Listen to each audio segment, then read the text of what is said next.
finally, a source of raw, real, and honest information on healthcare issues that matter most. Welcome to BS Free MD. From the latest medical information to how to stay sane as a doctor or a patient, no subject is taboo, no BS is allowed. Now, let's welcome your hosts, Doctors May and Tim Hindmarsh. Hello, everyone, and welcome back to another episode of BS Free MD, where we are going to pull back the painful Band-Aid and expose some more of the crazy and absurd side of medicine and some of the painful things going on. Today's episode is actually going to start with a topic that has sparked significant debate, the COVID-19 mRNA vaccine-induced turbo cancer, among other things. So we want to explore the connection between the COVID-19 mRNA, I don't even want to say vaccine, I'll say injection, and increase in aggressive cancer cases. So our guest today is Dr. William Makis, a nuclear medicine radiologist and oncologist with a background in immunology. He is a distinguished cancer researcher with over 100 peer-reviewed publications, including several on COVID-19 vaccine injuries and deaths. So prepare for an insightful discussion as we uncover the findings and implications of this crucial, important research to date. I hope this is an episode that you share with your friends and others interested. So welcome to the show. I'm going to ask, did I say it right? Is it Dr. Makis or Makis? It's Makis, but thank you very much for having me on. Thanks for being here. We're super excited to kind of get into, at least I am, the research. But tell everyone a little bit quickly about your background, where you're from, or if you even want to share that, and how you got to investigating the link with the COVID jab and cancer. Well, thank you very much. I'm a Canadian-trained physician based in Edmonton, Alberta, Canada. I did all my medical training in Canada. I have a 4-year undergraduate degree at University of Toronto on scholarship in immunology, then a 4-year medical degree at McGill University, and a 5-year specialization in nuclear medicine, radiology, and oncology. I'm also a cancer researcher. I have over 100 peer-reviewed publications, and I ran a very successful cancer program in Edmonton at Cross Cancer Institute. We were curing end-stage cancer patients, neuroendocrine cancer patients with medical isotopes, targeted radionuclide therapy. We had a success rate of about 85 to 90% response rate. These were end-stage cancer patients who had been given up on by their oncologists, failed all their chemo, all their radiation, all their experimental treatments. We were curing them. I had no idea, though, that in coming to Alberta, I was actually walking into a big political trap. Because as soon as Justin Trudeau was elected and Rachel Notley was elected as the premier of Alberta, both of them leftists, they came after my cancer program, sabotaged it illegally, left my cancer patients to die. And then when I refused a payout of $400,000, they came after my medical license and tried to basically have spent the last few years trying to destroy me. So when the pandemic hit, I was actually retired. I refused the payout. And so they took my license hostage and said, we'll never let you practice medicine again until you sign non-disclosure agreements with Alberta Health Services and the college. So I was a free man when the pandemic hit. I was not subjected to the nonsense and the propaganda that my colleagues were subjected to. I certainly wasn't subjected to any pressure to get vaccinated. So as soon as I heard, what was the technology behind the vaccine, I said, absolutely not. I didn't know how bad it was going to be, but I knew those were failed technologies in oncology, lipid nanoparticles, mRNA, and so on. I had no interest in that. I had been given experimental treatments to stage 4 cancer patients. I had never seen healthy people get experimental pharmaceuticals. So that made absolutely no sense to me. And so I could look at things objectively. I started noticing Canadian doctors dying suddenly in late 2021. I started posting about it. I actually started posting about the phenomenon died suddenly, a year before the movie came out with that name. And as I dug deeper into what these vaccinated doctors were dying from, it turned out it wasn't just cardiac, although that was the majority of it was cardiac, a little bit of blood clots, but then there were these very bizarre, extremely aggressive cancers. Dr. Charles Hoff in British Columbia started talking about this phenomenon of these extremely aggressive cancers in 2022. Dr. Ryan Cole was starting to talk about it as well. And for me, I discovered for myself the phenomenon in about the summer of 2022.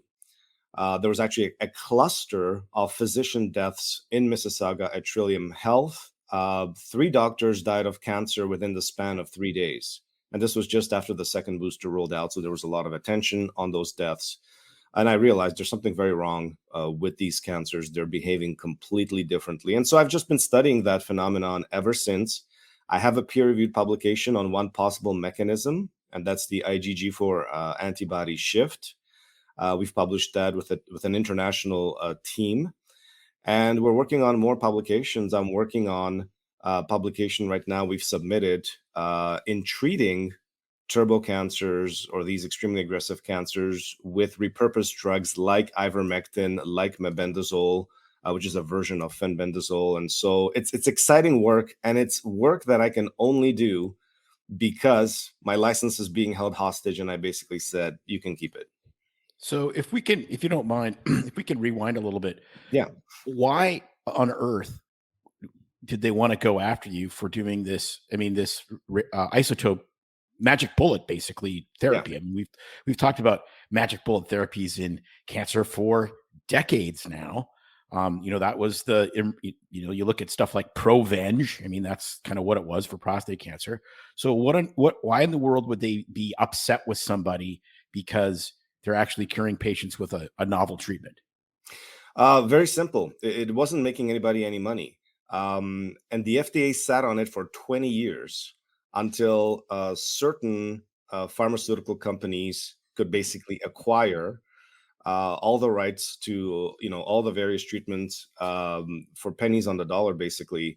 And so, like Novartis, for example, Novartis did a $2 billion buyout of a $20 million startup company that had one of the treatments, and there's a dozen or so.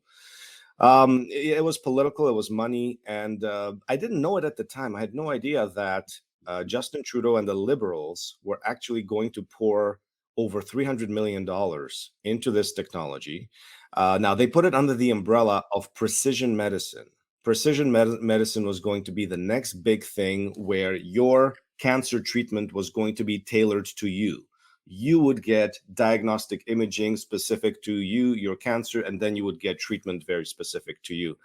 And they were investing heavily into this, the Liberals, I'm saying. Now, we had Rachel Notley government, NDP government, and she was very close to Justin Trudeau. They were very good friends.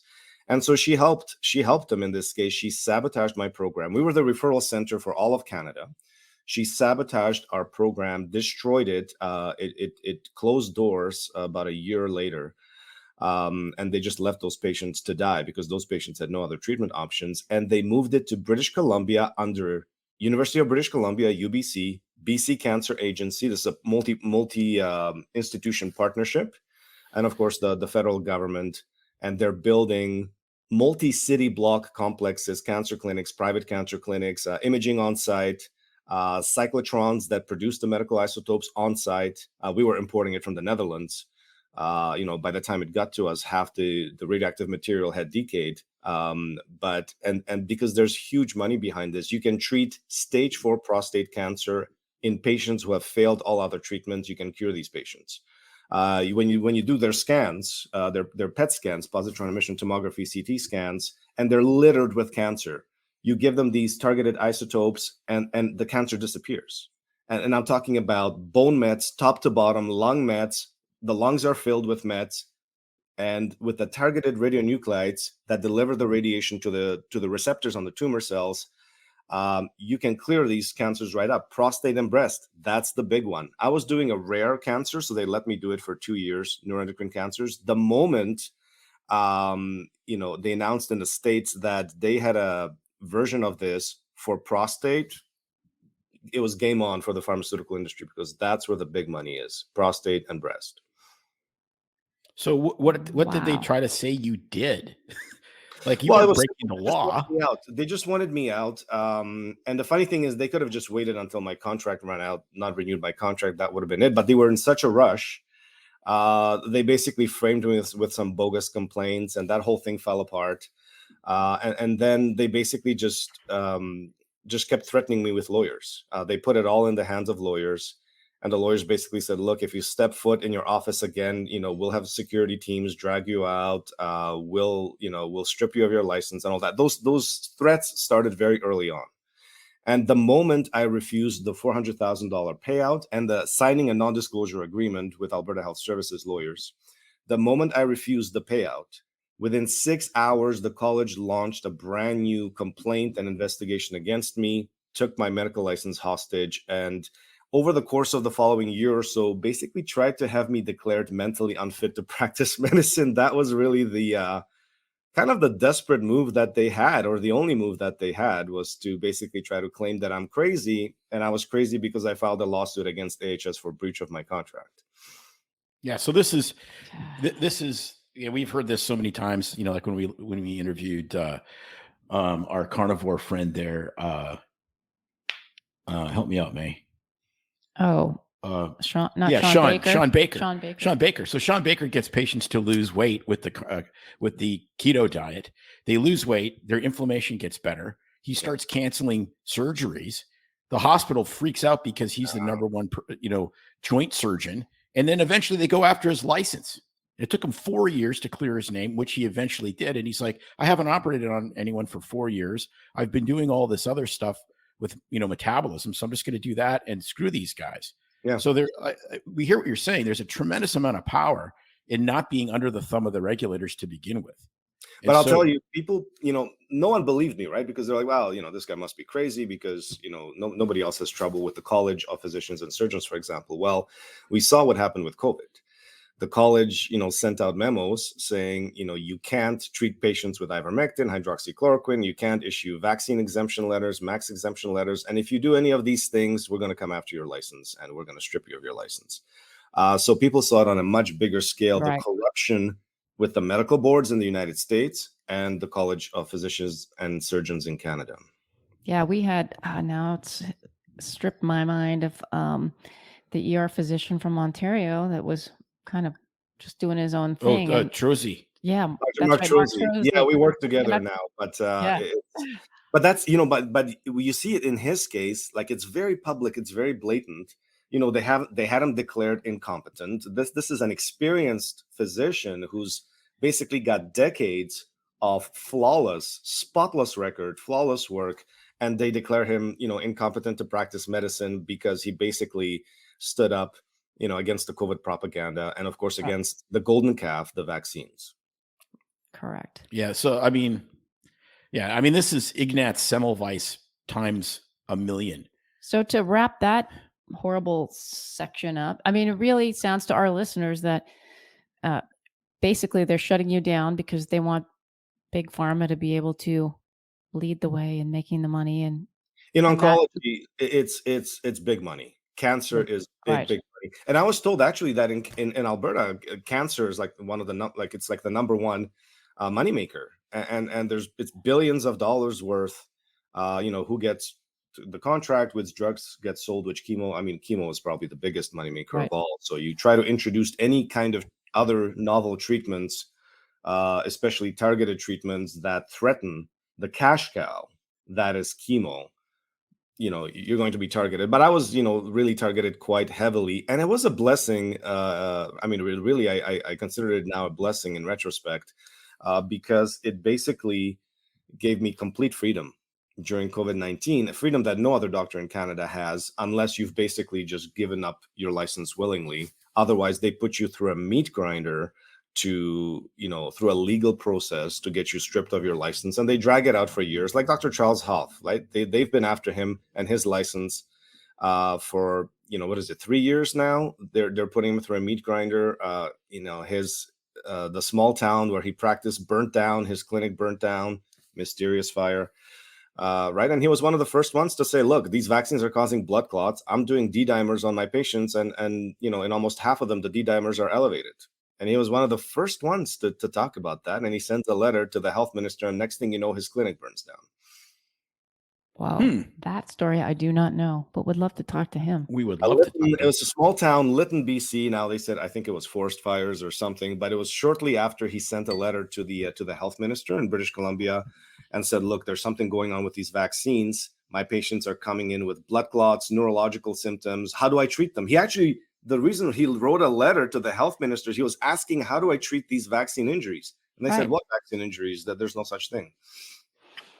Yeah, well, we've heard that over and over, even in our own, well, we saw in our own careers, because we worked exclusively in a COVID clinic. We were on the front lines, and we started seeing people come in because we were doing urgent care. And we looked at each other, and a couple of our colleagues that, started having our eyes open as well and saying, what the heck? Because we were seeing stuff we'd never seen before in our careers, 30 years of POTS syndrome and myocarditis in young people spontaneously, and weird cardiovascular things and clotting, and another colleague seeing miscarriages like crazy. Yeah. And but then you go, it was Eugene, Oregon, right? Like this place. I mean, I don't know, maybe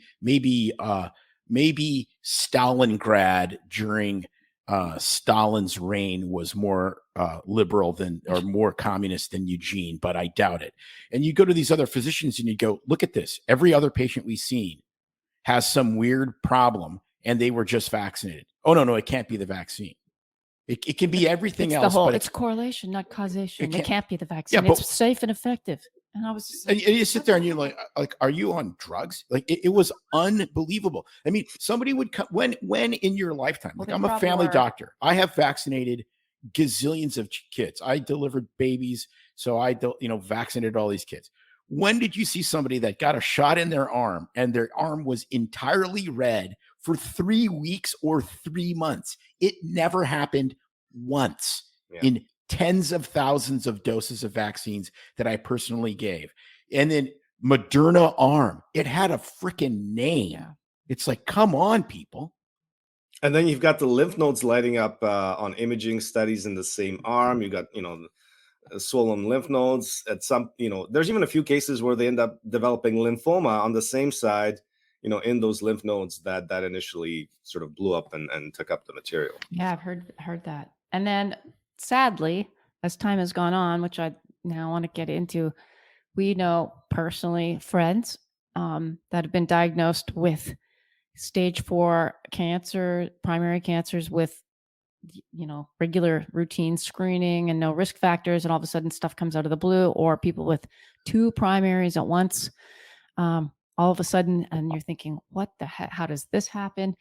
And aggressive cancers at that. And so let's talk about how you or what you're finding, and then the data and then information, because we've had Dr. Harvey Risch on our show to talk about the data on that, since he's an epidemiologist, statistician, and he, could only get so deep into it. And same with when we talk with from Maui.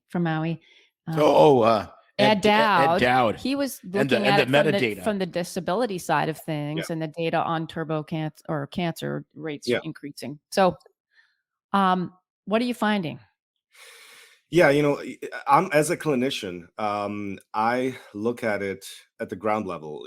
What are the individual cases? What are people coming down with? Where are these cancers showing up? And Ed Dowd is basically saying, yep, it's happening. And he gives you sort of the macro view of this. Data is very hard to get, because I suspect that the Canadian Cancer Society, American Cancer Society, I believe they're all burying the data, CDC. I believe they don't want any link to be made between the COVID vaccines and cancer, especially because they want to use the platform to treat cancers in the future. They want to use the lipid nanoparticle mRNA platform for mRNA cancer vaccines. So imagine if a link is made between the COVID vaccines and cancer, causes cancer, how are you going to sell a product to treat cancer if the product's causing cancer? So there's a very, I would say, a coordinated, well-funded, well-organized effort to bury this phenomenon of turbo cancer, to discredit it, say it doesn't exist. I mean, there's a Wikipedia entry, for heaven's sakes, that quotes Dr. David Gorski, who's written articles saying turbo cancer doesn't exist. I believe he's a surgical oncologist in Michigan.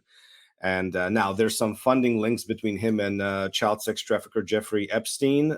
So he's got that background, but they're pretending this is not happening. It doesn't exist. So Ed Dowd looks at the disability data, whether it's the UK government disability data or US insurance data, looks at the excess deaths and says, look, there's a huge, cancer signal here, but it's very difficult to get it from the official sources, confirmation. I saw it in Canadian doctors because initially I was out of interest, out of personal interest, curiosity. I was tracking Canadian doctors, especially as they started dying in their sleep after their booster shot. Those were the first few cases, and then as I dug deeper, I saw all these sudden and unexpected deaths of these young doctors, and it wasn't like doctors in their 60s, 70s. It was like in their 40s, 30s, medical students in their 20s. No one was talking about it. So I brought that to international attention. And of course, then the mainstream media came after me very, very viciously with Toronto Star, Reuters, Associated Press, all of them saying, I'm insane and this phenomenon doesn't exist. Even the Canadian Medical Association it has been burying this for 2 years now. But there was a big subset of these deaths, these unexpected deaths, and they were cancer. They were cancer, but it wasn't just cancer. It was stage 4, and it was always stage 4 diagnosis, presentation after 2 shots or booster shot, 3 shots. And what was fascinating was the types of cancer too. It was, gastric cancer in a 30-year-old, lung cancer in a 40-year-old. Then, the breast cancer started showing up. The brain cancers, bizarre brain cancers, lots of glioblastomas, of course, but also these weird spinal tumors as well. And it seems that these cancers were, not only were they presenting at stage 4, but they were killing these doctors in a matter of months. And, if you know anything about oncology, you know that even if you present with stage 4 breast cancer or colon cancer, it's not a death sentence. You could still live for years with these. Stage 4 prostate cancer, you could live many, many years if you're, taking the various treatments. And these cancers were killing people in a matter of 2 months, 3 months, 4 months, as if they were all pancreatic cancers or as if they were all glioblastomas. So something was very wrong. The behavior was completely different, and very, very few people are talking about it. Now it's Dr. Peter McCullough is now talking about it. Dr. Pierre Corey is talking about it. Dr. Ryan Cole was talking about it for a while now. Dr. Harvey Reish now is talking about it. Professor Angus Dalglish, senior oncologist in the UK. But when it comes to the mainstream medical establishment, it doesn't exist. And this is one of the few vaccine injuries that they will never admit. They've admitted the myocarditis. They've admitted the blood clots. Now, they will lie about it. They'll say, well, myocarditis is 1 in 20,000, and it's all mild, and it's all healthy for you. It's good for you. It shows the vaccine works, right? And they all clear up, right? Now, this literally is coming out of the new president of the Canadian Medical Association, Joss Reimer. She says all the myocarditis is mild and it's wonderful, and it means that the vaccine works and it all disappears and it's all good, and there's no serious side effects, right? They'll admit the blood clots, but they'll say, well, it's 1 in a million and it's not as bad as AstraZeneca and Johnson & Johnson, and we took those off the market and that's fine. But cancer is so controversial, they will not admit it. They're attacking all of us who are talking about it. But I can tell you in very brief terms, the characteristics of these turbo cancers. I'm seeing it mainly in the mRNA vaccines, Pfizer and Moderna. I've almost never seen it with J&J and AstraZeneca. It may be happening, but there's so few cases, I cannot reach any conclusion right now.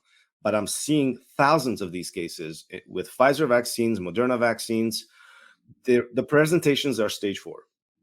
Almost always. You'll get the occasional stage 2, stage 3 that rapidly progresses to stage 4 in a matter of months. But almost always it's stage 4 presentation.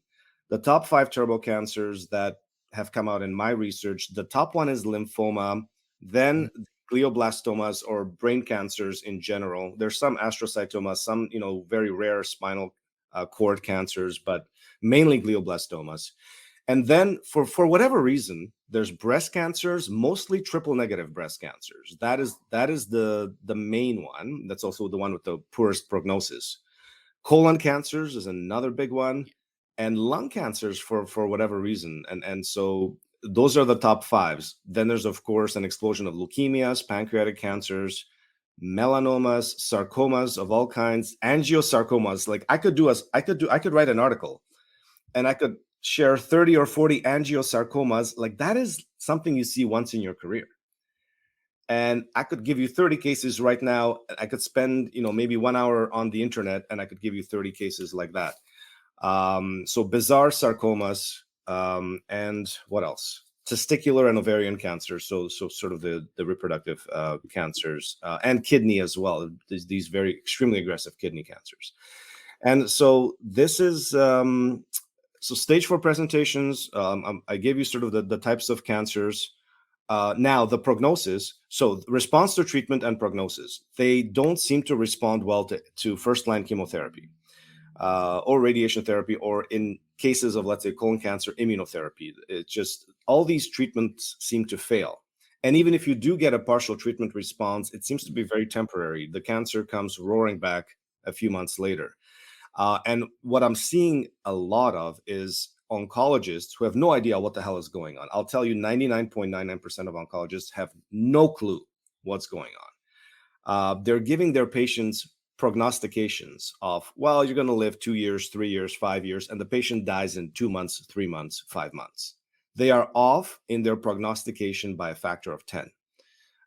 That's how aggressive these tumors are, and that's how off the oncologists are on this phenomenon.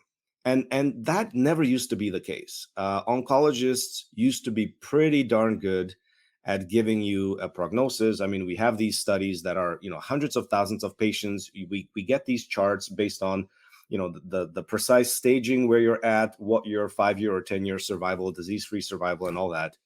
That's a big part of our practice, is giving people a good prognostication on how long they'll live with the type of cancer they have at the stage that it's at. And right now with these cancers, oncologists are off close to by a factor of 10. So the families get completely thrown off because they're told, well, your loved one can live with this another 2-3 years, and they die 2 months later. No one's ready for that. The oncologists are not ready for that. And certainly the families are shocked. So you always see these statements in the obituaries, and there's thousands of them. He died after a brief but courageous battle with cancer. Brief but courageous battle with cancer. It's over and over and over. And that's because of the nature, the character of these cancers. So can you tell us, or do you know, is it correlated to the number of vaccines or boosters, I should say? Could it be 1? Could it be after 3? Are you seeing any rise in that? I thought I heard someone say, was it when we were talking to Harvey? He said that it seemed that if you survived 3 or 4 boosters, then you were like you're like Superman and nothing was going to get you, and you're probably okay. You're not as vulnerable. It was usually after the 1 or the first booster. He was just throwing that out there as a thought. Yeah. But is there any correlations? Not really. It's really quite random. All you need is 1 shot. And if you're unlucky, whatever the batch that you got, if you're unlucky, that 1 shot is enough to give you stage 4 cancer. And then, you have people who will be walking around with 5, 6, 7 vaccines, and they'll be perfectly fine. It's very random in that regard. Now, Professor Angus Daglish, when he started talking about seeing it in his patients, he was talking about booster shots. He said, I have melanoma patients. They were stable, disease-free, in remission. The moment they take a booster shot, their melanoma comes roaring back, and it's more aggressive than ever before, and it's not responding to treatment. That's what he saw with his patients. And I believe most of them were melanoma patients. So he was talking about booster shots. He said there's something with the booster shot. But when I have sort of reviewed, I've reported over 1,000 turbo cancer cases on my various social media, on my Substack and on Twitter. It's really random. It could be 1 shot, 2 shot. There may be a bit of an increase with the booster shots. But it really is it's luck of the draw. It's really like a Russian roulette. And, what complicates the situation is then people mixed and matched vaccines. And especially in Canada, we had, again, what I consider medical malpractice by Dr. Theresa Tam and others who pushed, just mix and match your vaccines. It's all good, right? Get your 2 AstraZeneca. Of course, then it doesn't get recognized for travel. So now you need to repeat your first 2 shots and you get 2 Pfizer shots. Maybe you throw in a Moderna booster and then you get stage 4 cancer. And good luck trying to figure out which of those shots caused it. So it's just an absolute mess. So you said that you have a theory on the mechanism. I really want to get into that because I'm sitting there thinking there's got to be a way. If we know the mechanism, then there's a way to prove that it's the vaccine, and that would be, then we're talking, people need to go to jail basically, and your oncology colleagues have to see this. Like, they're like, dude, I'm treating a 25-year-old with stage 4 colon cancer. Like, when in the world, like, even if you were born with polyps, you still don't have enough time to really get stage 4 colon cancer in 25 years. I mean, I went for my mammogram 2 weeks ago, and the tech there was, the tech said, I can't believe what I'm seeing. Young people in their 20s now with a sudden diagnosis of breast cancer. Like every other week, she basically said, like, we're getting somebody new. I've never seen this before. They dropped the screening age from 50 to 40, right? Yeah. Right. I can tell you that the techs are seeing it. The technologists, Yes. the radiology technology, ultrasound technologists, nuclear medicine technologists, they're seeing it. Whether the doctors see it or not, I don't know, because most of them are too afraid to talk to me. But if they're seeing it, they're certainly not saying a word about it. So now you ask about mechanisms. That's a tough one, because there's probably about a dozen potential mechanisms or theories, and no one knows exactly which of the mechanisms is causing. And I think it could be multiple mechanisms in play. Now I can give you sort of my theory. I'm convinced that these vaccines are causing a tremendous amount of immune system damage and immune system dysfunction. And I saw this very, very early on when, the booster shots failed in Israel back in, I believe it was, would it have been the summer of 2021. Israel was the first country to roll out the booster shots in its population when the rest of the countries were just rolling out the first 2 shots. And within a month, they were the #1 country in the world for COVID infections. And you could see from the data, from the Alberta government data, BC government data, Australian government data, that the more shots you had, the worse you did, the more likely you were to get infected with COVID-19. So there was evidence of immune system damage. There were a number of papers that came out talking about negative vaccine efficacy, which again means that you're more likely to get infected if you had shots than if you didn't. That data was very clear. That's why all the governments stopped reporting vaccine status in the hospitals. In Canada, it was the summer of 2022. In Australia, it was December of 2022. And in Canada, the triple vaccinated, when they deleted all that data and stopped reporting it, the triple vaccinated were disproportionately filling up the ICUs, filling up hospital beds and dying. And in Australia, a few months later, it was the quadruple vaccinated. So the more shots you have, the more immune system damage you have. Now, that gets complex. Well, what kind of immune system damage? Well, you get dysfunction of T cells and you get disruption of cellular signaling and so on. It doesn't come up in tests like AIDS. You don't get these huge drops in your, let's say, CD8 or CD4 levels. So it's very hard to test for this immune dysfunction or immune damage. But I believe that there's immune system damage that's very severe, and it affects your cancer surveillance. One of the mechanisms that we published on was the shift to IgG4 antibody production. And you start seeing that when you get your booster shot. And this could account for, the spike in cancers as soon as you get your booster shots, because the type of antibodies to the spike protein you produce changes from IgG1 and IgG3 to IgG4. It goes up 500-fold between the second vaccine dose and the third vaccine dose. I'm talking about the levels of IgG4. IgG4 blocks cancer surveillance. It basically makes tumors completely invisible to the immune system.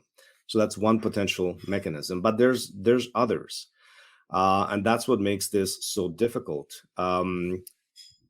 You've got the lipid nanoparticle, which itself is inflammatory, but it delivers the pseudouridine, methylated pseudouridine mRNA into the bloodstream. It circulates all over the body. And I'm seeing a local effect as well that no one is talking about and no one can explain. So you've got the lipid nanoparticles accumulating in the bone marrow. Well, I'm seeing leukemias, extremely aggressive leukemias. It accumulates in the testes and ovaries. You see these extremely aggressive testicular cancers, ovarian cancers. And the lipid nanoparticles get cleared by the hepatobiliary system. The size of the lipid nanoparticles, 60 to 100 nanometers for both Pfizer and Moderna, is perfect to be picked up in the hepatobiliary system. And so you see liver cancers, you see cholangiocarcinomas in 20 and 30-year-olds. Talk about a disease of, mean age 70, now showing up in 20-year-olds, cholangiocarcinomas, stage 4 presentations. And there's your biliary excretion pancreatic cancers as well, and even more aggressive than they used to be. And then, of course, you finish the biliary excretion in the colon, and you get stage 4 colon cancers in 20-year-olds and 30-year-olds. So there's a systemic effect of the immune damage and damage to the cancer surveillance. And then, of course, I believe there's also a local effect where the lipid nanoparticles deliver, the mRNA, you get the spike protein production locally, and some kind of a local immune response that may be contributing to these, development of these aggressive cancers. What complicates the picture? So that's a part of it. What complicates the picture was the discovery of the DNA contamination by Kevin McKernan, Philip Buchholz, Arne Burkhardt.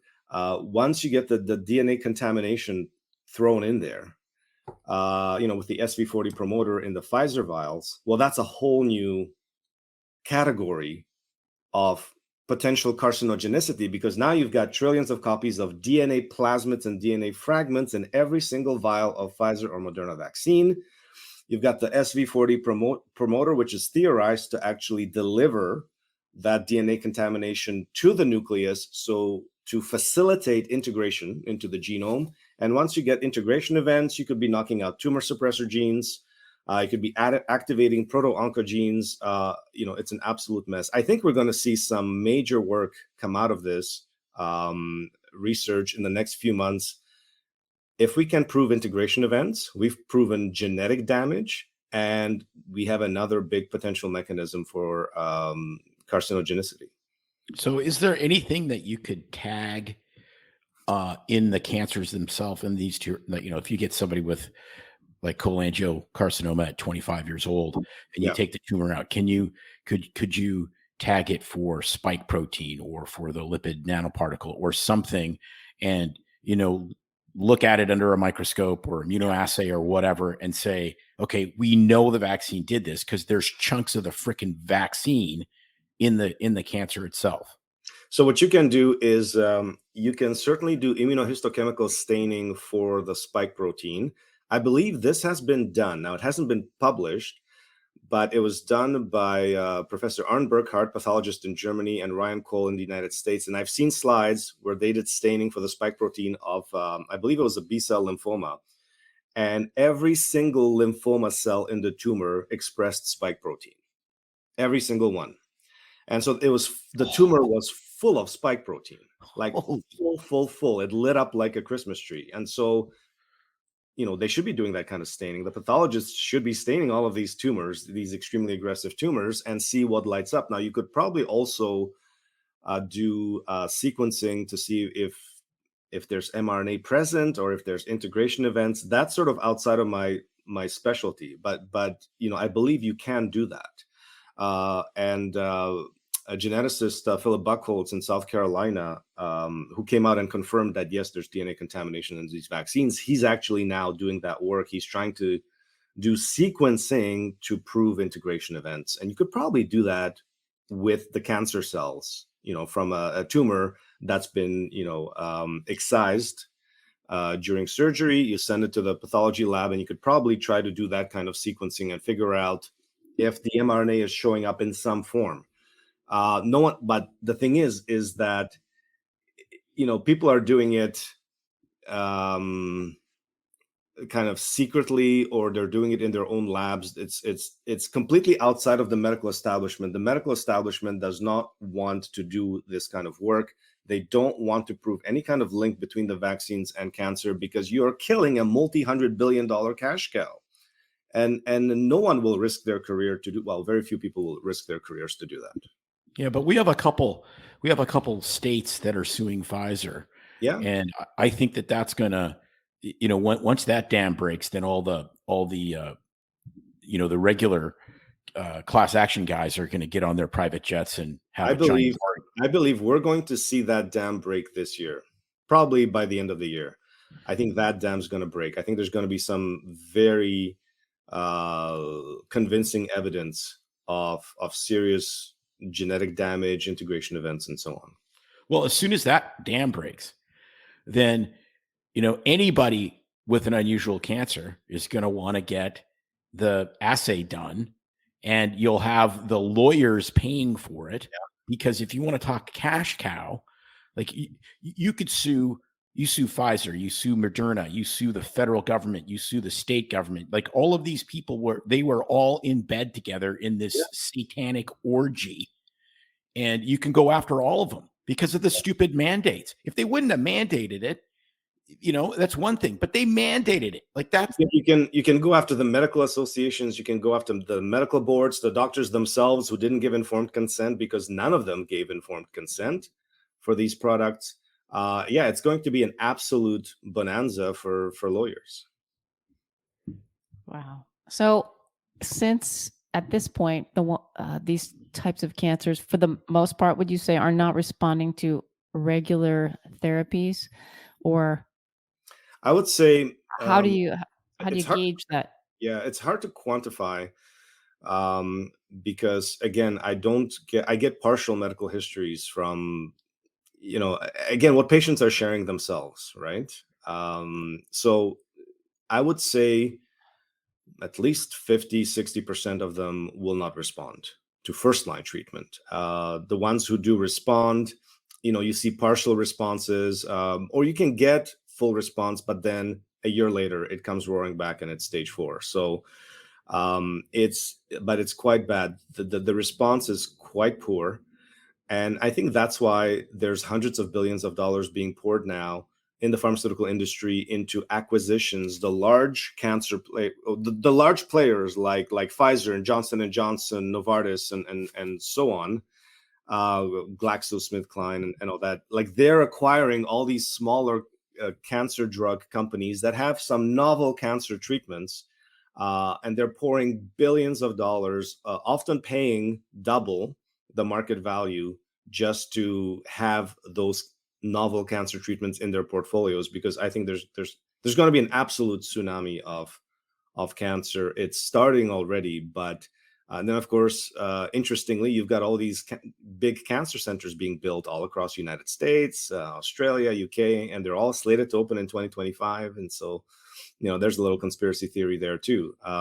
But all of these guys, Pfizer said cancer is the next big thing, and they made a $43 billion acquisition of a company that's not making almost any money. I think they're making like $1 billion in revenue. That's nothing, but Pfizer literally poured $43 billion to acquire them just to have a few cancer drugs in their portfolio. So that is the next big cash cow. Maybe it's part of Joe Biden's cancer moonshot. Maybe he should have done a dementia moonshot. It would have been far more effective. So I have to ask, because I know a lot of people, who are fearful of this, or maybe have had already cancer treatment already prior to COVID coming, or thinking, oh no, what's going to happen with my surveillance system?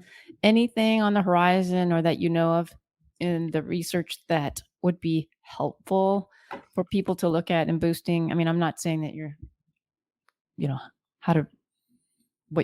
practicing medicine and telling people what to take, but I know that there's been some cool stuff with using ivermectin, mebendazole in treatment, and fenbendazole. Yes, sorry, and how that's been working. So, any thoughts or information on that? You're right on all three of those: ivermectin, fenbendazole, and mebendazole. Now, fenbendazole is controversial because it's not FDA approved, It's a veterinary drug, but fenbendazole and mebendazole are very, very similar.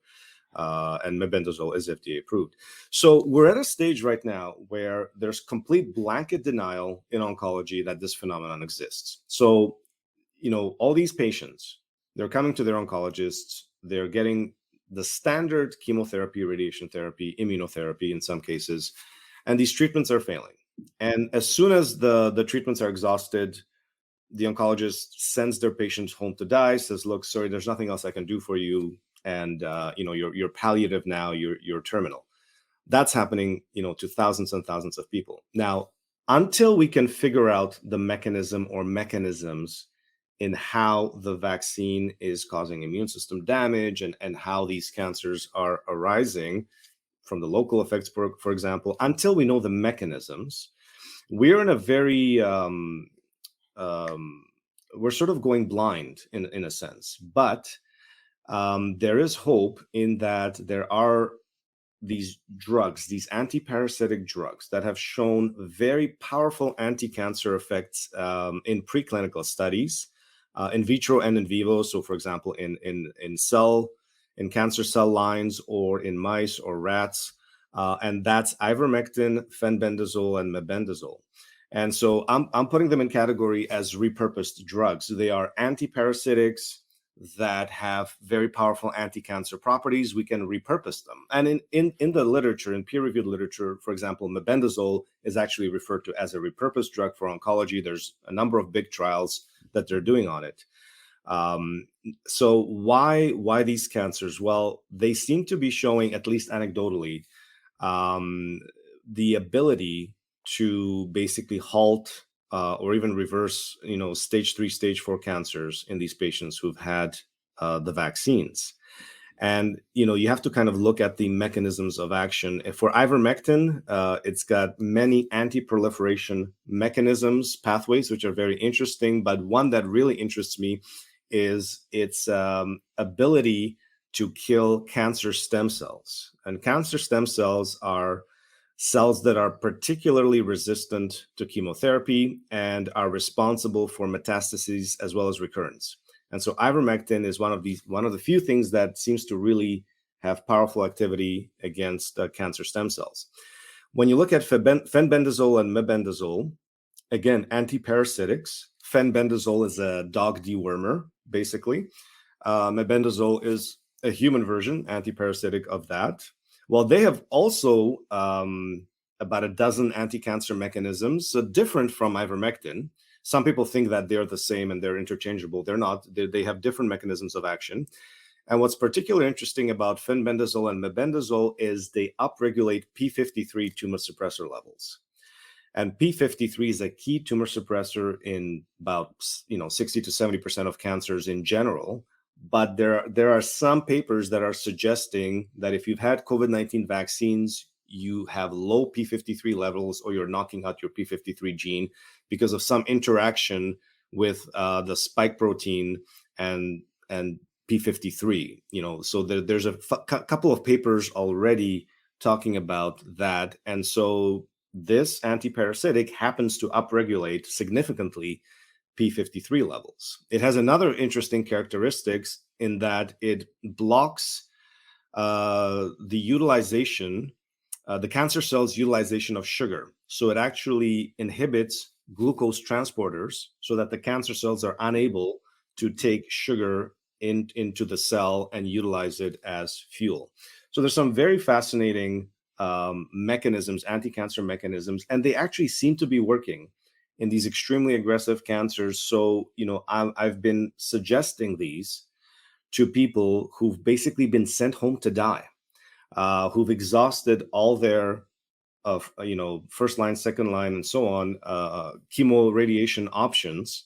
Their oncologist gave up on them, said, I have nothing else to offer you. They start high dose ivermectin or fenbendazole or mebendazole, and their tumors start shrinking and they start feeling better. And their tumor markers, for example, like CEA drop, their PSA levels drop dramatically. And in an ideal world, we would immediately have clinical trials popping up all over the place using various doses of ivermectin, fenbendazole, mebendazole, what have you. It's never going to happen because Big Pharma has decided that they want, the next big cancer drug bonanza to be mRNA cancer vaccines. Moderna and Merck are in a 50-50 partnership to develop mRNA cancer vaccines. They're in phase 3 trials in Australia and the UK. I think the last price tag attached to these treatments that I saw was 400,000 British pounds. So about 500,000 US dollars for a treatment course. That's what's going to be offered to these patients, the ones who survive into 2025 and so on. But people need to take matters into their own hands, get into these repurposed drugs. And, I'm also looking at bioactive compounds, plants and other substances that have bioactive compounds like quercetin, curcumin, berberin, bromelain, olive leaf with oleuropein, for example, black seed oil with thymoquin. So there are bioactive compounds that have fairly strong anti-cancer properties, maybe not enough, to reverse these tumors on their own, but certainly in combination with some of these repurposed drugs. I'm trying to think of the name of the gentleman that came forward, and you probably know it. He actually got a hold, I think he found out the research data on that veterinarian that was doing the study on dogs using mebendazole, and then he treated his own aggressive pancreatic cancer. So it was Joe Tippins, and that's right. He actually had small cell lung cancer, stage 4 small cell. Oh, that's right. That's right. It was very, very aggressive. I think they gave him something like 1% chance of survival in 5 years. Sent him home to die. I think he wasn't responding to treatment, and so he actually popularized the use of fenbendazole. And there's been dozens of testimonials that I've seen using fenbendazole to basically reverse stage 4 cancer, halt it or shrink tumors in situations where oncologists have given up on these patients. And, and I'm a big believer in no one has the right to tell you can't try this or you can't try that, especially, when you're in a situation like that. Right. And I get it. The medical boards and the colleges are coming after doctors left and right. I'm sure they would be beating down my door, if I still, had my license active, if they could, for even suggesting, high dose ivermectin or high dose fenbendazole or mebendazole as a repurposed drug. But no one has the right to tell patients that they can't try these themselves. Well, I totally agree. Right, and it's you can also try it with the other conventional therapies. That's the thing. Yeah. What they're doing is like something like mebendazole, for example, or even CBD, cannabidiol, is they'll combine it with conventional chemo, and they'll do trials, but they'll do combination therapy. But they'll say, well, we're doing it, and we're only analyzing if patients are feeling better or if they have improved quality of life or decreased pain and so on. They will never say, hey, this stuff is actually helping, treat the cancer. So that's kind of how they do the trials, but they're doing combinations to enhance the effect of the chemotherapy, which is the cash cow, which is where the big money is. But they'll be happy to combine some of these cheap drugs to enhance that treatment. But they will never look at it as a standalone. No. Or try to look at, well, what kind of doses of ivermectin are we looking at to treat cancer? Well, from what I've seen, it's at least 1 milligram per kilogram per day. Well, that's 5 times the dose that was used for COVID-19. And, you have to push that to 2 milligrams per kilograms per day. Then people start having some visual symptoms, and it's not as well tolerated and those are very high doses, but people are seeing dramatic results. And you see it when you can monitor markers, for example, like CEA, like PSA, that those markers drop from several thousand down to like 10 or 5. Like you see dramatic drops in cancer markers. You see tumors shrinking on follow-up imaging. So, I think we're sort of at a stage where oncology has failed.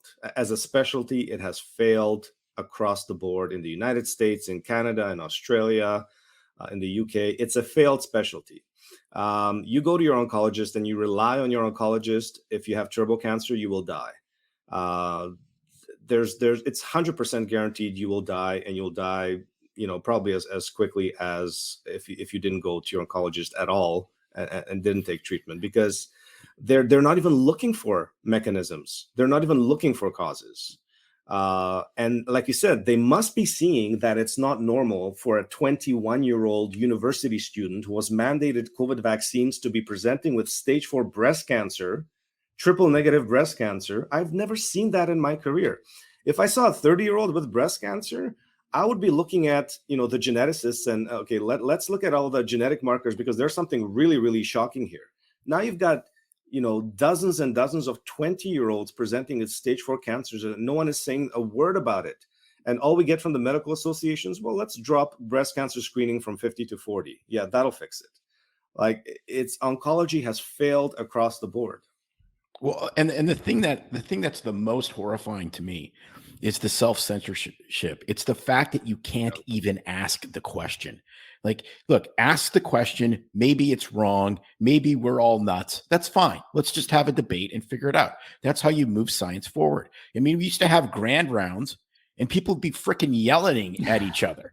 Yeah. I mean, like, I would present a case, and then, I remember once they did a psych grand rounds at the University of Saskatchewan, and they were screaming at each other because one guy, everything's bipolar, and this other woman, everything is, multiple personality. And I was just like, I can see the multiple personalities right now. And it was just absolutely amazing. I mean, that's how you move things forward, but you can't question anything. No. And then take it to the next level. With the childhood vaccination schedule, if you even utter a question about that, that's just complete death, and I'm like, well, we got to be able to ask the question. Something's wrong.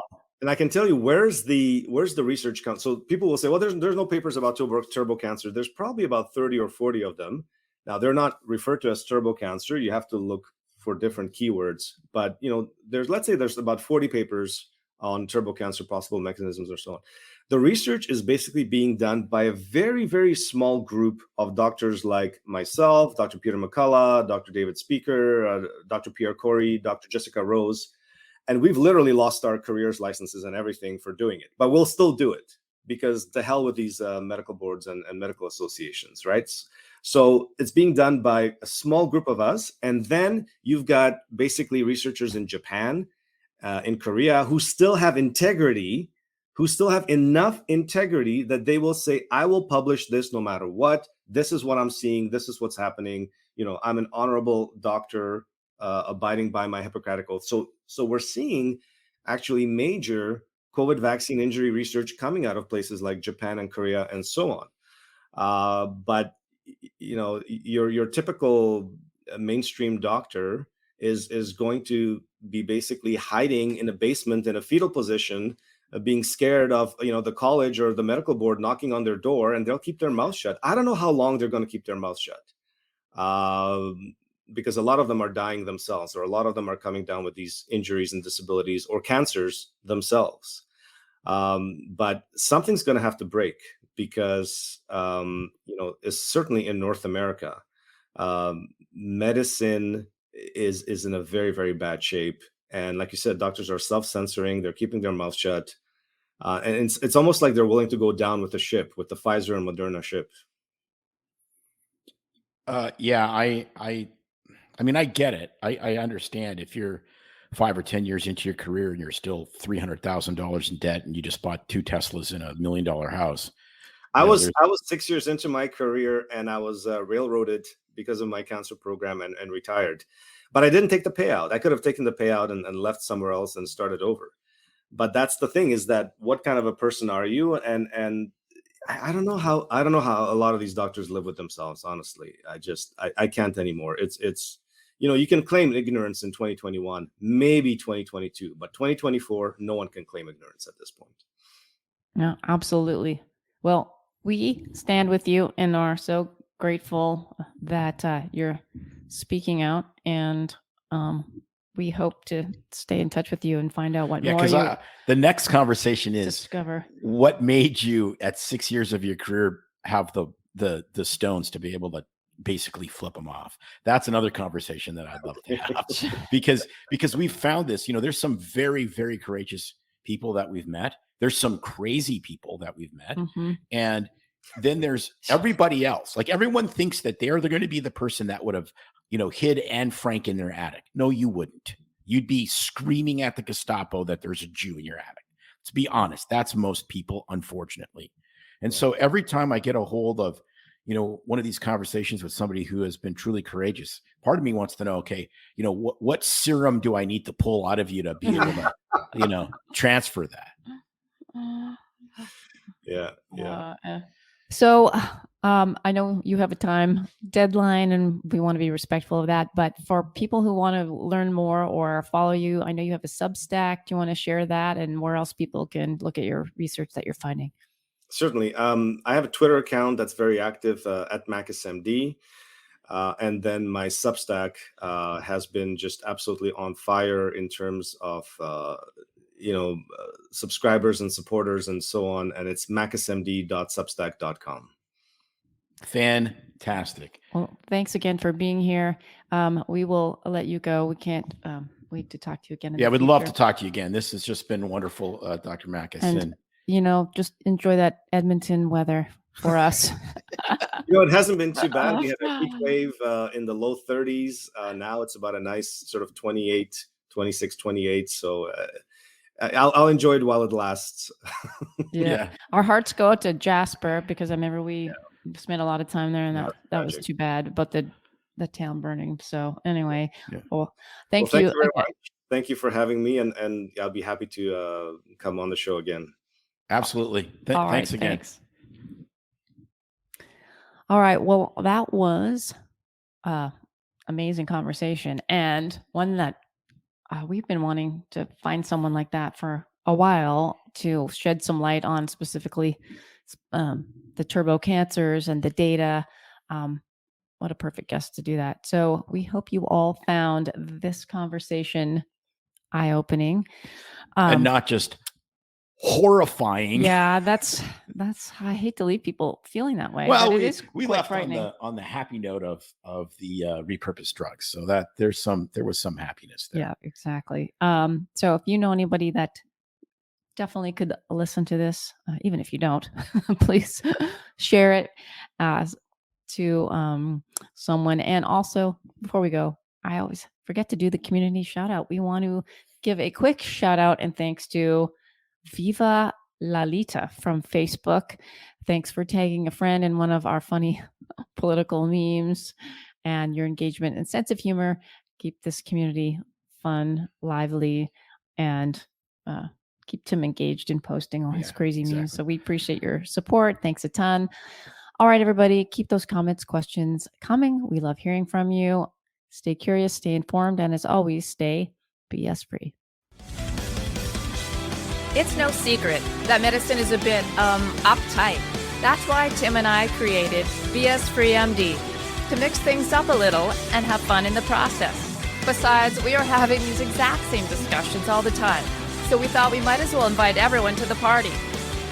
If you really like us, you can get plenty more and maybe see one of Tim's cool tattoos on our Instagram or Facebook pages at BS Free MD.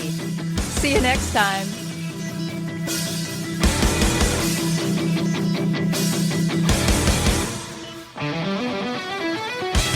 But we try to keep BS Free MD as raw and real as possible.